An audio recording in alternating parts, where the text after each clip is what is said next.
गवती चहा. नमस्कार ताई दादा. हे आमच्या शेतातील काही फुलांचे झाडं आहेत.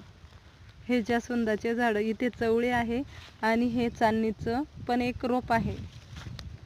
इथे पण जास्वंदाचं आहे. जास्वंदांमध्ये प्रकार आहे. आणि इथे काही झेंडूचे रोपं उगलेले आहेत. मागच्या वर्षी जे झेंडूचं झाड होतं ना, त्याची रोपं उगलेली आहेत. हा एक जास्वंदाचं झाड. इथे एक नारळाचं झाड पण आहे आमचं.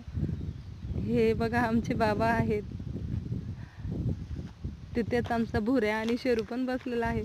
आणि हे आमच्या घरी वाहन असल्यामुळे त्यांचं हे सर्व भंगार जमलेलं आहे. JCB ट्रॅक्टर असल्यामुळे. आणि हा आमचा मोसंबीचा मळा. हे आमच्या शेडच्या मागील भाग आहे. शेडाच्या मागून पण एक नाला जातो आणि शेजारी पण नदी आहे. आणि आता आमची केळी लागवडची तयारी आहे, त्यामुळे आम्ही हे केळीचे रोपं विकत आणलेली आहेत. तर कसा वाटला माझा व्हिडिओ नक्की